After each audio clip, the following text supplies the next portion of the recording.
Oke, bismillahirrahmanirrahim. Assalamualaikum warahmatullahi wabarakatuh.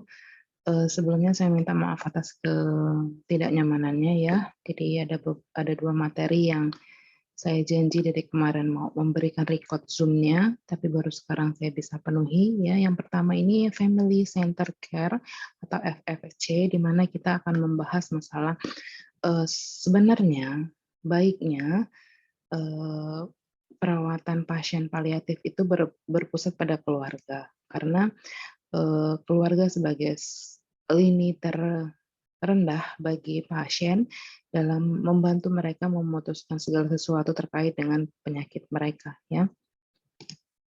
Keluarga adalah perkumpulan 2 atau lebih dari individu.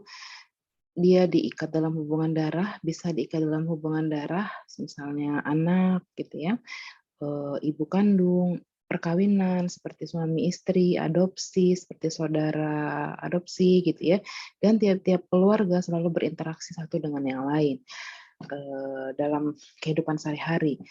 FFC, cara merawat anak dan keluarga mereka dalam pelayanan kesehatan yang menjamin perawatan di sekitar keluarga. Bukan hanya anak atau individu, tapi semua anggota diakui sebagai penerima perawatan. Ya, jadi FFC ini Eee, merupakan apa ya, istilahnya kayak fokus dari semua perawatan itu, kita bermulanya dari keluarga, gitu ya. Konsep FFC ini sendiri dibangun atas dasar hubungan saling menghormati antara pasien, keluarga, dan petugas kesehatan. Menggabungkan aspek perawatan fisik, psikologis, dari pengkajian sampai dengan evaluasi. Karena bukan tidak mungkin kalau pasien paliatifnya adalah anak atau pasien paliatifnya adalah orang tua, mereka pasti akan selalu bilang ke petugas kesehatannya, "Nanti ya, tunggu, anak saya dulu," atau, eee, "Adik, di mana orang tuanya?" Kita selalu akan berbicara seperti itu terkait dengan, keluarga ya. Nah, ini elemen family center care. Ada respect di sana.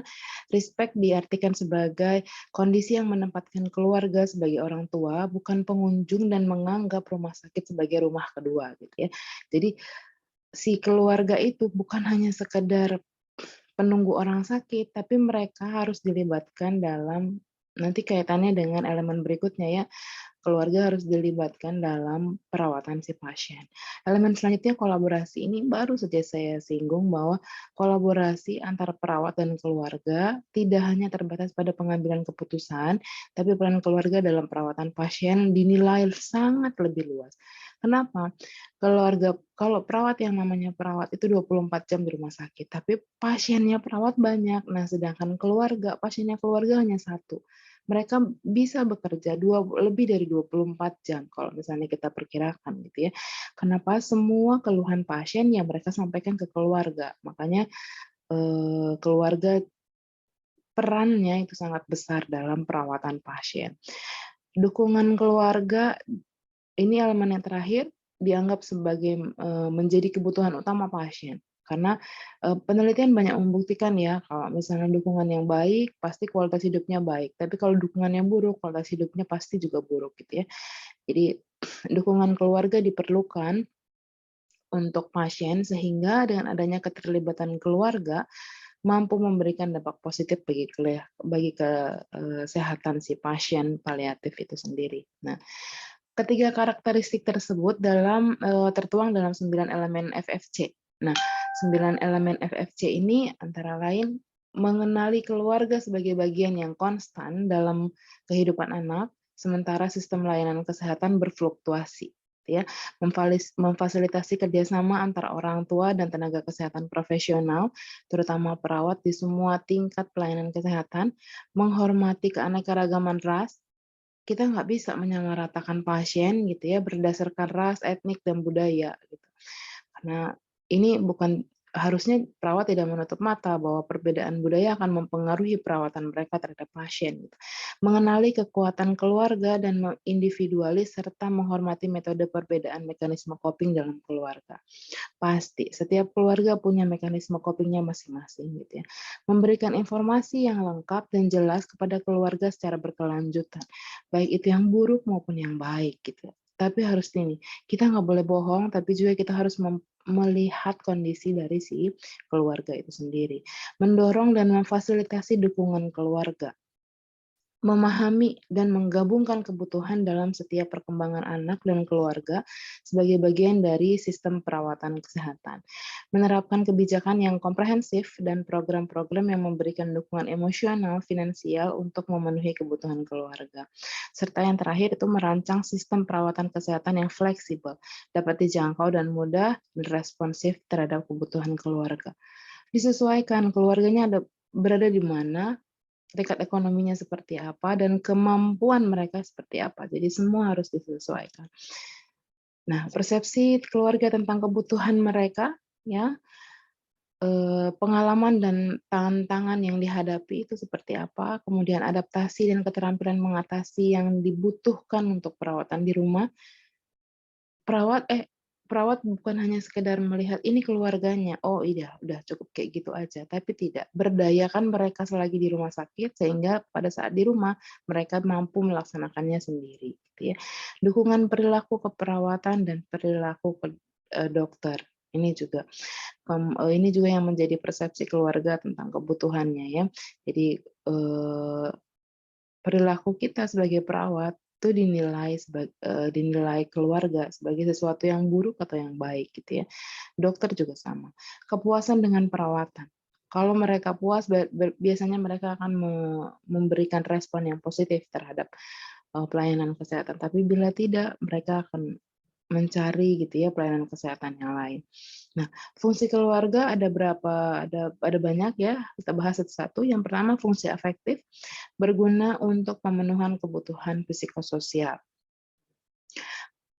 Biasanya di dalam keluarga kita melakukan pengembangan diri, pengembangan gambaran diri, peran yang dijalankan dengan baik, dan rasa kasih sayang. Ini fungsi afektif. Kalau fungsi sosialisasi, keluarga merupakan tempat individu melaksanakan sosialisasi yang pertama kali, gitu ya. Jadi biasanya semua semua disiplin dalam keluarga, norma budaya dalam keluarga akan dibawa individu itu ke peran mereka di masyarakat, gitu ya. Fungsi reproduksi, ya pasti. Kalau yang namanya keluarga, ya pasti pengen punya keturunan, gitu ya. Fungsi ekonomi, memenuhi kebutuhan keluarga, makan, pakaian, perumahan, dan lain-lain. Awalnya ini dipenuhi oleh orang tua, tapi ketika anaknya sudah mampu, mungkin akan dipenuhi oleh anaknya, ya. Perawatan keluarga, keluarga menyediakan makanan, pakaian, perlindungan gitu ya. Kemampuan keluarga melakukan asuhan keperawatan atau pemeliharaan kesehatan mempengaruhi status kesehatan keluarga dan individu. Nah, ini tugas keluarga, mengenal gangguan, mengambil keputusan, memberikan perawatan, menciptakan lingkungan rumah yang dapat meningkatkan kesehatan, mempertahankan hubungan timbal balik antara keluarga dan lembaga kesehatan. Nah, biasanya ya di diagnosis keperawatan keluarga yang kelima tugas pokok keluarga ini menjadi apa ya istilahnya, permasalahan permasalahan kan diagnosis itu kan ada permasalahan, ada etiologi dan tanda gejala. Nah, ini menjadi permasalahan bagi, eee, komponen pembentuk diagnosis keperawatan keluarga. Faktor yang mempengaruhi keluarga dalam merawat pasien, usia. Kalau usianya sudah dewasa, biasanya perawatan yang diberikan kepada pasien itu maksimal. Tapi apabila yang merawat itu adalah anak-anak gitu ya, karena tidak ada yang lain, biasanya kurang maksimal. Jenis kelamin, biasanya perempuan yang lebih telaten merawat pasien dibanding dengan laki-laki. Tingkat pendidikan tinggi lebih mampu merawat pasien dibanding dengan tingkat pendidikan rendah. Dan pendapatan yang tinggi biasanya akan lebih mampu merawat pasien dibanding dengan pendapatan yang rendah. Ini kebutuhan keluarga, harapan. Mereka ingin tahu sebenarnya kondisi pasien itu seperti apa. Mereka ingin harapan mereka mampu diwujudkan oleh petugas kesehatan, gitu ya. Penyedia layanan kesehatan untuk merawat pasien. Pengennya gitu ya, pengennya di rumah sakit atau di puskesmas itu memberikan pelayanan sebaik-baiknya bagi keluarga mereka. Ruang tunggu di dekat pasien, ini juga menjadi kebutuhan, eee, si keluarga. Informasi kepada anggota keluarga di rumah atas perubahan kondisi pasien sehingga mengetahui prognosis dari si pasien gitu ya. Setiap pertanyaan dapat dijawab dengan jujur nih, tapi kan itu tadi ya, kita, bahasannya seperti itu. Paliatif harus jujur, tapi juga harus disesuaikan dengan, kondisi pasien dan keluarga. Mengetahui fakta prognosis secara spesifik, menerima informasi tentang pasien setiap hari, ada perkembangannya gitu ya, bisa melalui WhatsApp atau bisa melalui telepon apabila si keluarga tidak diizinkan untuk menjenguk seperti di ruang ICU gitu ya. Penjelasan dengan istilah yang dapat dimengerti, jangan yang membingungkan bagi mereka. Kalau mereka bingung kan mereka pusing untuk mengambil keputusan. Dapat melihat pasien secara berkala. Nah, ini dikondisikan dalam kondisi yang pasien-pasien yang tidak bisa dijenguk setiap saat gitu ya. Kebutuhan keluarga secara fisik, istirahat, tidur, kenyamanan fisik, ini yang menjadi kebutuhan fisik. Kita lihat kalau kita lagi nungguin pasien di rumah sakit, biasanya kita akan tidur seadanya. Kita akan istirahat seadanya gitu ya. Bukan tidak mungkin setelah pasiennya sembuh, giliran keluarganya yang akan sakit. Kebutuhan psikologis, emosional yang tinggi dan lebih banyak tekanan dalam merawat karena stres, dia sedih, marah, bingung, dan takut apa yang akan mungkin terjadi pada si keluarganya. Sosial, berkesempatan berinteraksi seperti biasa dengan lingkungannya, walaupun dia harus merawat pasien, tapi juga dia harus bersosialisasi dengan yang lain. Ya. Keuangan, menjalankan aktivitas pekerjaan sehingga ada penghasilan gitu, dan pengeluaran untuk biaya pengobatan. Biasanya ini nih yang menjadi kontradiktif. Dia harus merawat keluarganya, tapi dia juga harus bekerja gitu ya. Jadi dilema mana yang harus dia dahulukan. Kebutuhan keluarga selanjutnya itu mendapatkan jaminan, rasa aman, mendapatkan informasi dekat dengan pasien dan dukungan mental ya. Rasa nyaman ini contohnya meyakinkan keluarga bahwa pasien tetap mendapatkan pelayanan yang baik ketika keluarga harus meninggalkan rumah sakit untuk sementara waktu. Boleh menangis untuk mengekspresikan perasaan ya ketika sesuatu terjadi pada keluarga mereka. Tersedia kamar mandi dekat ruang tunggu, tersedia ruang tunggu di dekat ruang intensif ya. Dekat dengan pasien ini contohnya menginformasikan kepada keluarga jika ada rencana pemindahan pasien pada waktu kunjungan tambahan saat kondisi tertentu. Kemudian dapat mengungkapkan perasaan yang dirasakan. Oh ini sorry, ini yang termasuk ke kenyamanan ya. Kenyamanan itu dapat mengungkapkan perasaan ya, kemudian dapat mengunjungi pasien setiap saat, mengunjungi pasien di ruang intensif, dan dapat mengunjungi pasien sesering mungkin. Ini kenyamanan. Jaminan pelayanan, memberikan penjelasan yang mudah dimengerti oleh keluarga, mengetahui tujuan pengobatan. Nih, kalau tidak salah ada nih soalnya di kebutuhan keluarga ya, salah satunya. Memiliki harapan untuk kesembuhan pasien, berdiskusi dengan dokter setiap hari, terdapat tenaga kesehatan yang dapat dihubungi ya melalui WhatsApp atau melalui telepon.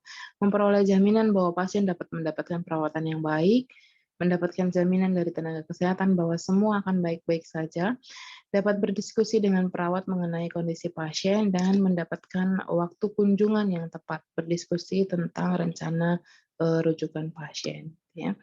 Informasi, menjelaskan kepada keluarga tentang bagaimana pasien dirawat secara medis, mendapatkan penjelasan tentang situasi kondisi ruangan perawatan intensif, mengetahui petugas rumah sakit yang dapat memberikan informasi, mengetahui petugas rumah sakit yang dapat merawat pasien. Ya.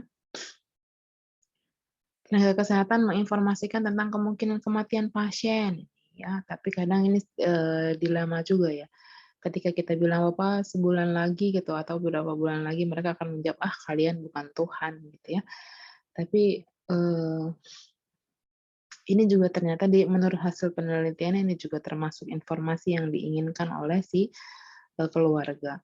Diberikan penjelasan pada informasi yang tidak dimengerti, menghubungi keluarga apabila ada perubahan kondisi pasien, ini juga termasuk yang dibutuhkan keluarga di informasi ya, mendapatkan informasi tentang kondisi pasien setidaknya sekali sehari minimal.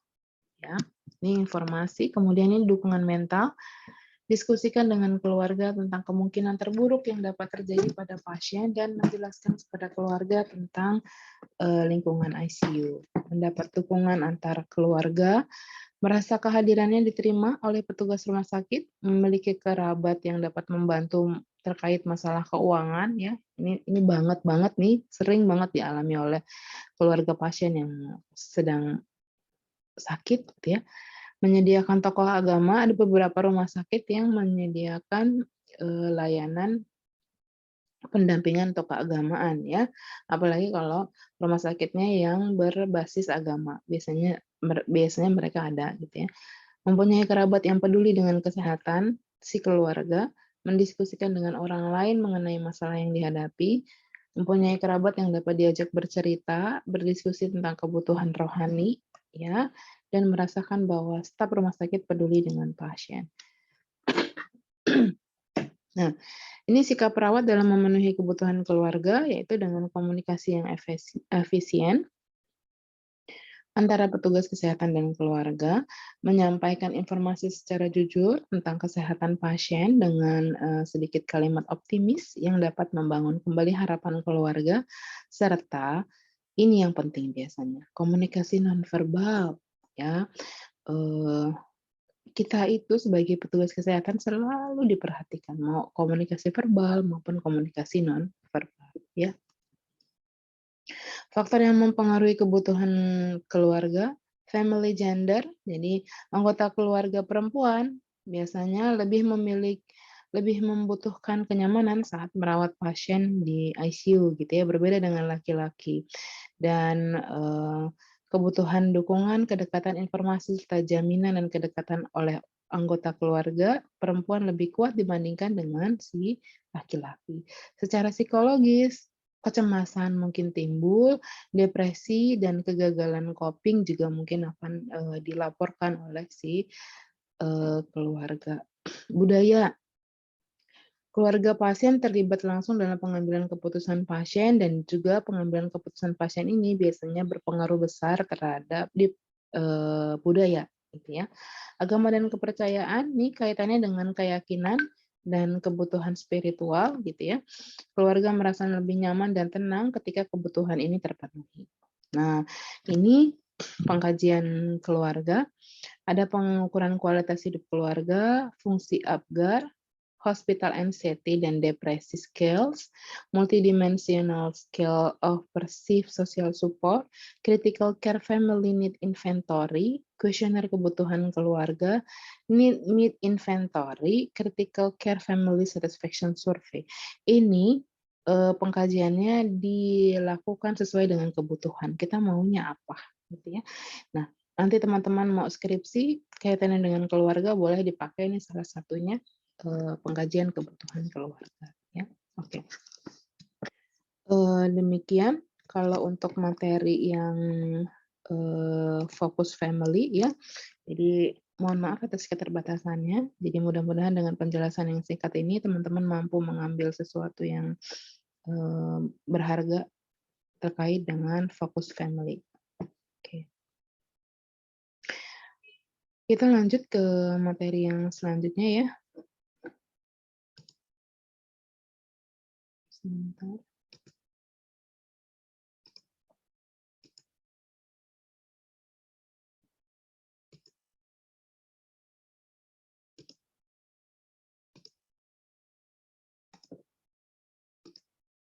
Nah, materi selanjutnya yaitu palliative care pada spesial kondisi. Kita mau bahas masalah pain, sexual assessment, dan kebutuhan psikososial problem ya. Yang pertama itu adalah pain. Nah, hambatan untuk penilaian nyeri yang optimal yaitu ada hambatan profesional perawatan, hambatan dari segi sistem perawatan kesehatan, hambatan pasien dan atau keluarga atau sosial.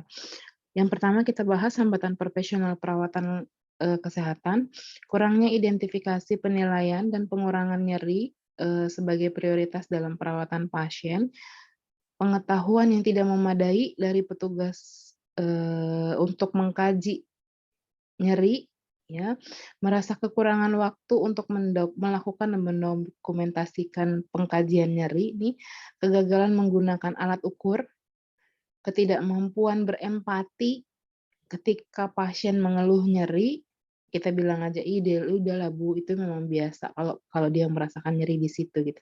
Nah, ungkapan menggampangkan nyeri pasien itu termasuk ketidakmampuan berempati ya, kurangnya kesinambungan perawatan, dinas pagi nganuin nyeri, dinas sore enggak, lewat gitu ya.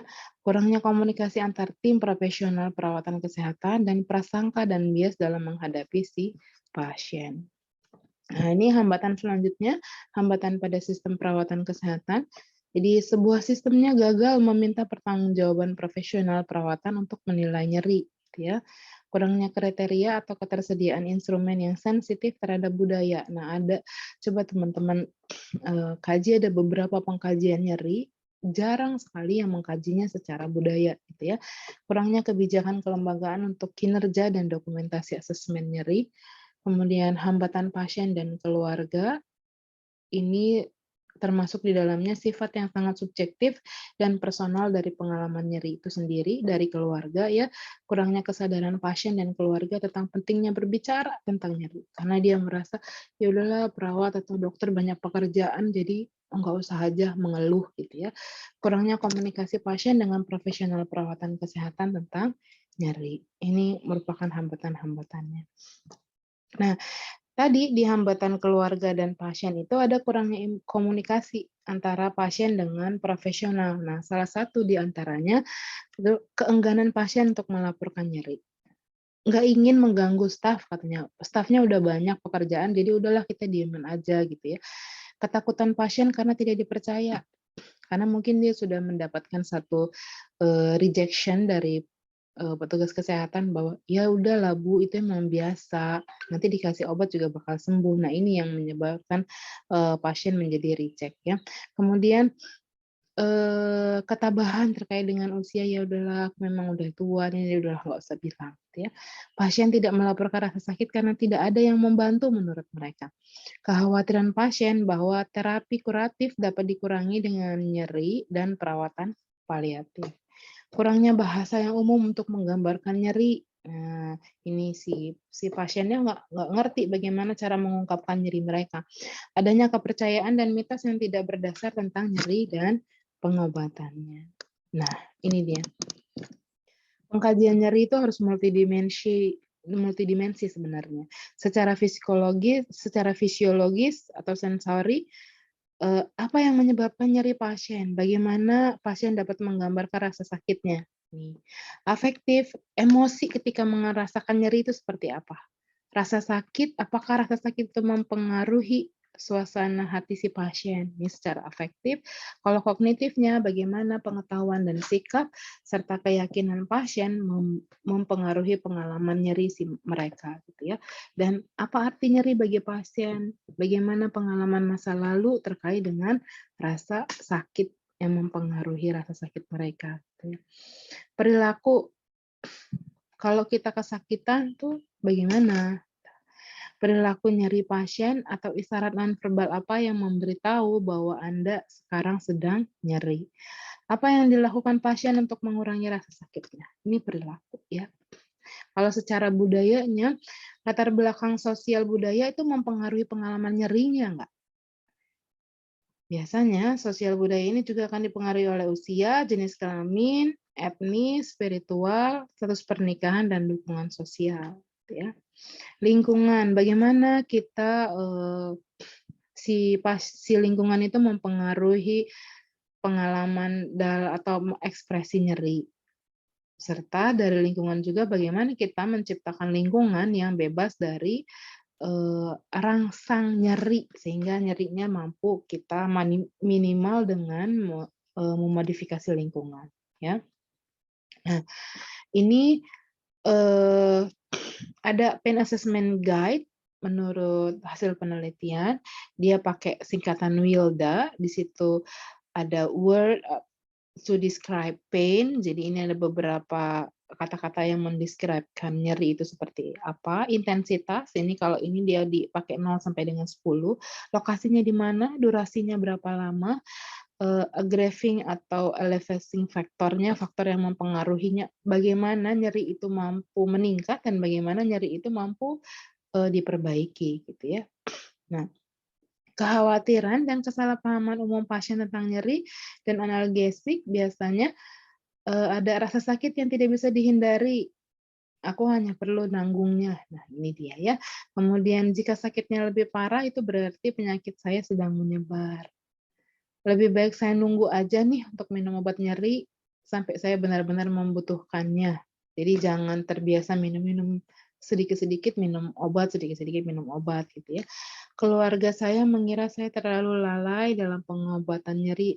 Jadi saya lebih baik menahan diri. Jadi dia nggak mengeluhkan nyeri itu sendiri. Jika morfin, saya sudah pasti mendekati akhir, katanya, kalau dia sudah dapat morfin. Padahal kan tidak ya, penggunaan morfin juga akan dikurangi sesuai dengan, hasil pengkajian nyeri. Saya minum obat pereda nyeri secara teratur, saya akan ketagihan dan kecanduan. Nah, ini nanti hubungannya dengan yang menunggu memang betul-betul sakit baru dia akan minum obat, gitu. Saya lebih suka buang air besar dengan baik daripada minum obat pereda nyeri dan sembelit, gitu. Saya tidak ingin mengganggu perawat atau dokter, dan jika saya minum terlalu banyak obat, itu akan mempercepat kematian. Pasien yang baik menghindari pembicaraan tentang rasa nyeri. Nah, ini mungkin terkait dengan mitos dan fakta terkait dengan nyeri, ya. Nah, ini ada beberapa gambaran tentang nyeri. Ada tipe nyeri ya, ada neuropatik, ada visceral, ada somatik, dan psikologis. Neuropatik ini biasanya terasa seperti terbakar gitu ya. Kalau visceral itu, seperti tekanan di bagian dalam, somatik itu seperti, kayak ada, rasa, bengkak gitu ya, dan psikologis itu yang tidak jelas, jadi dia bisa bisa di mana aja dia timbulnya, gitu ya. Nah, ini pain assessment, ada yang visual analog scale, ada yang numeric rating scale, ada Wong-Baker face, ya, ada verbal descriptor scale, pain thermometer juga ada, eee, face pain scale, ada face pain scale receive juga ada, ya. Nah, pengkajian multifaktorial nyeri, itu ada beberapa yang bisa kita pakai ya, teman-teman bisa mencarinya. Ini Short Form McGill Pain Questionnaire, ada Brief Pain Inventory, Memorial Pain Assessment Card, City of Hope Patient and Family Pain Questionnaire. Question, ya. Nah, pain behavior biasanya ada dari segi raut wajahnya meringis, cemberut gitu ya, sedih, ketakutan, dahi berkerut, alis berkerut, segala macamnya. Pergerakan tubuhnya gelisah ya, protektifnya menjaga tempat yang nyeri supaya jangan tersenggol atau seperti apa gitu ya. Verbal mengungkapkan rasa nyeri, "Tolong aku, tinggalkan aku sendiri, menjauhlah dari aku," gitu ya nih. Vocalization-nya bisa mendesah, mengerang, kesakitan, menangis, merengek gitu ya, berteriak gitu. Nah, mental status perubahan statusnya kebingungan, disorientasi, lekas marah, tertekan, dan depresi biasanya. Perubahan pada aktivitas, penurunan nafsu makan, gangguan tidur nih ya, penurunan persepsi aktivitas sosial, perubahan ambulasi, biasanya jadi diem aja dia, imobil, agresif, mungkin dia akan marah-marah gitu ya, dan menolak perawatan. Nah, penilaian dan pengobatan nyeri pada pasien secara nonverbal atau gangguan kognitif gitu ya, adakah alasan pasien mengalami nyeri? Nih, apakah pasien sebelumnya dirawat karena nyeri? Bagaimana biasanya tindakan pasien saat dia kesakitan? Apa interpretasi keluarga atau orang lain tentang perilaku pasien ya, ketika kita ini punya pasien dengan gangguan kognitif ya. Cobalah untuk mendapatkan umpan balik dari pasien, Kemudian jika sesuai, menawarkan bahan tulisan atau grafik yang menggambarkan intensitas nyeri. Jika ada kemungkinan alasan atau tanda nyeri akut, obati dengan analgesik. Kemudian intervensi farmakologis dan non-farmakologis itu menyebabkan perilaku nyeri. Kalau misalnya iya, lanjutkan. Jika perilaku nyeri berlanjut, singkirkan kemungkinan penyebab perilaku seperti delirium, efek samping pengobatan, gitu ya. Dan jelaskan intervensi kepada pasien dan keluarga serta orang penting lainnya. Nah, hambatan manajemen nyeri kanker biasanya satu masalah yang berkaitan dengan profesional perawatan, ya. Sistem ini sama seperti yang di halaman depan tadi, ya. Kemudian masalah yang berhubungan dengan pasien, keengganan untuk minum obat penyeri. Ya, ini panduannya. Formulasi lepas berkelanjutan dosis sepanjang waktu harus digunakan untuk sindrom nyeri yang berkelanjutan. Jadi kita harus ada pemantauan, pelepasan kapan dia mampu kita lepas nyerinya, obat penghilang nyerinya. Nah, ini kayak morfin tadi tuh. Dia kan dosis awal sama dosis akhir harusnya tuh berbeda dosis gitu ya. Biaya dan kenyamanan adalah hal yang praktis dan penting harus dipertimbangkan dalam setiap meresepkan obat. Antisipasi gitu ya, mencegah dan mengobati efek samping ketika obat nyeri diberikan tuh harus diprediksi. Contohnya ketika kita minum obat nyeri pasti akan ada peningkatan asam lambung. Maka salah satu obat untuk meredakannya ya kita kasih ranitidin contohnya ya. Titrasi analgesik berdasarkan tujuan pasien. Persyaratan untuk analgesik tambahan, intensitas nyeri, keparahan harus dikaji ulang gitu ya. Pantau status pasien sesering mungkin selama titrasi dosis, mencegah penggunaan opioid campuran dengan agonis antagonis, waspada potensi interaksi obat dengan penyakit lain gitu ya. Merekomendasikan konsultasi manajemen nyeri jika nyeri tidak berkurang. Nah, biasanya DPJP konsultasinya ke dokter paliatif gitu ya. Mengetahui kualifikasi, pengalaman, dan keterampilan serta ketersediaan ahli dalam manajemen nyeri. Indikator hasil untuk mengendalikan nyeri, evaluasi awal, nyeri tidak terkontrol dengan baik, ya, dikendalikan dalam waktu 48 jam setelah evaluasi awal pasien. Perawatan berkelanjutan, nyeri di luar kendali dinilai dan ditangani dengan intervensi efektif dalam kerangka waktu yang telah ditentukan pada setiap pasien.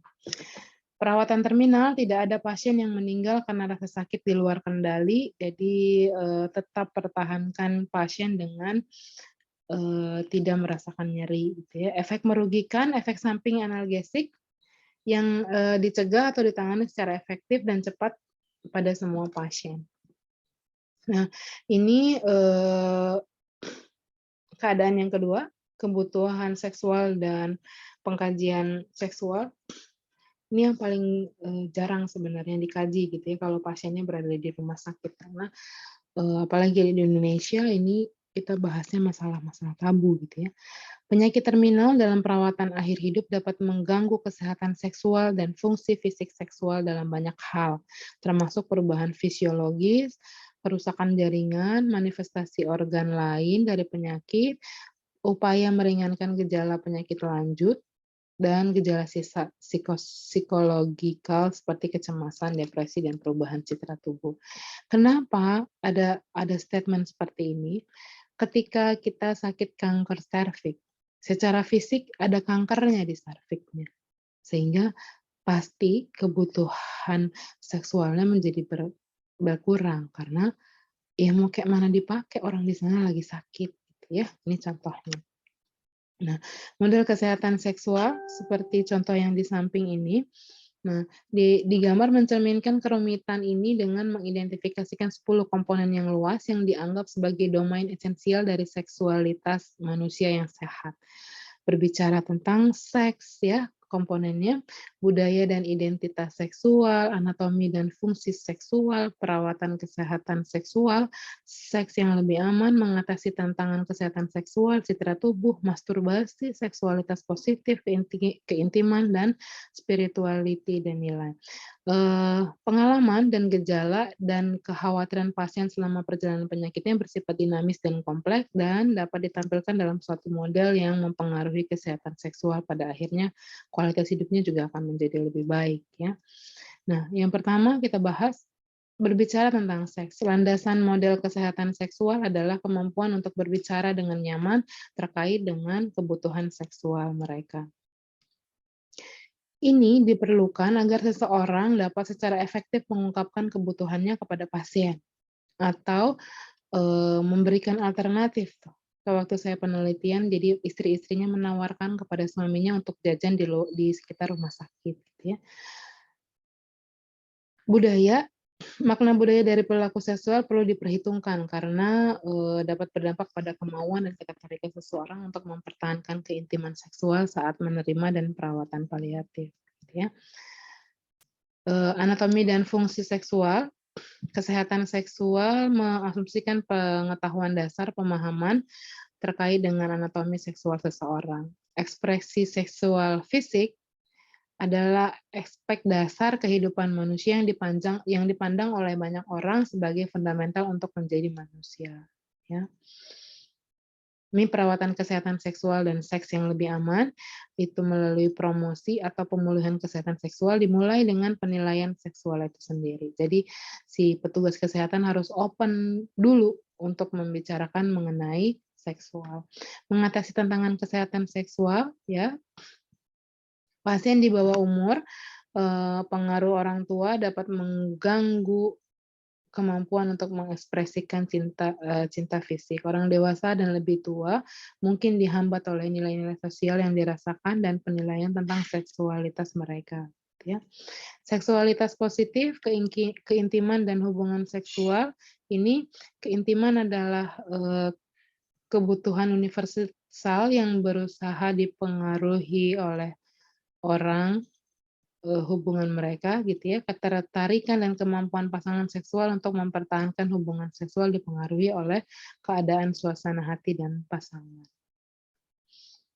Nah,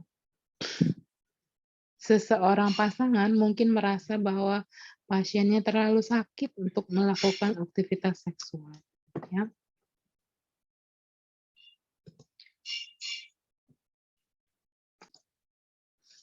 Oke. Saat kesehatan pasien yang memburuk, biasanya pasangan akan mungkin mengambil peran pengasuhan yang mungkin tampak tidak sesuai dengan peran sebagai kekasih, gitu ya ini ya. Jadi biasanya nih berubah sesuai dengan keadaan si pasien. Spirituality dan nilai kesehatan seksual mengasumsikan bahwa kesesuaian antara keyakinan spiritual dan moral dengan perilaku dan nilai seksual seseorang. Jadi nilai dapat mempengaruhi keputusan yang diambil oleh seseorang remaja dengan penyakit yang membatasi hidupnya terkait dengan pengalaman seksual yang mereka pilih, gitu ya, sebelum mereka meninggal. Saya pernah nonton film tuh, jadi dia sakit kanker otak, gitu ya. Dia bertemu dengan seseorang, dia perempuan bertemu dengan seorang laki-laki, si laki-lakinya memberikan perhatian terkait dengan penyakitnya, memberikan motivasi supaya mau dioperasi gitu ya, tapi perempuannya memberikan syarat, ketika dia bangun nanti dia ingin laki-laki itu yang ada di sana gitu. Ini masuk ke pilihan mereka gitu ya, ketika mereka menjalani pengobatan terkait dengan penyakitnya. Nah, intervensi apa terkait dengan seksual itu ya, komunikasi terbuka antar pasangan dan praktisi perawatan kesehatan. Jadi sebenarnya ini merupakan permasalahan bagi pasien dan keluarga. Tapi ketika petugas kesehatan tidak membuka diri membicarakan ini, ya pasti akan sulit untuk diintervensi. Manajemen gejala penting. Misal pasien kanker yang kemoterapi, otomatis kan atrofi vagina, otomatis pengurangan hormon estrogen, otomatis pengurangan lubrikasi. Nah, ini yang mungkin harus kita pahami. Jika hubungan seksual itu sulit atau menyakitkan, beri konseling dulu terkait dengan bagaimana kita untuk mencegah mereka merasakan hal tersebut. Ya. Jarang sekali ini dilakukan. Ada banyak cara untuk memberi atau menerima kenikmatan seksual yang pasti. Jadi ini yang kita kita, berikan alternatifnya ke, pasien dan keluarga. Misal contoh ya, memberikan, terapi, fokus sensasi. Fokus sensasi kita kasih terapi fokus sensasi dulu sebelum mereka memulai, hubungan seksual mereka, ya.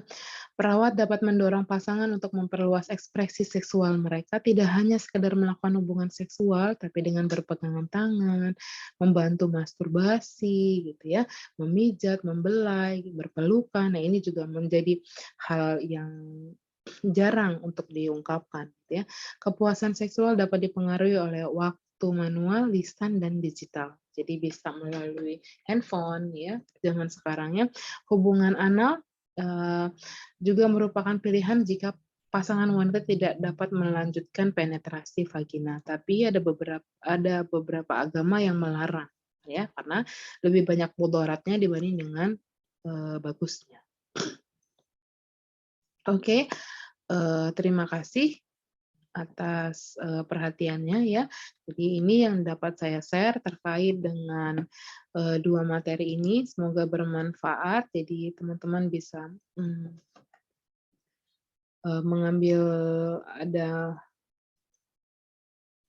sedikit sedikit lah ya dibilang, pengalaman baru terkait dengan 2 materi ini. Oke, saya akhiri. Assalamualaikum warahmatullahi wabarakatuh.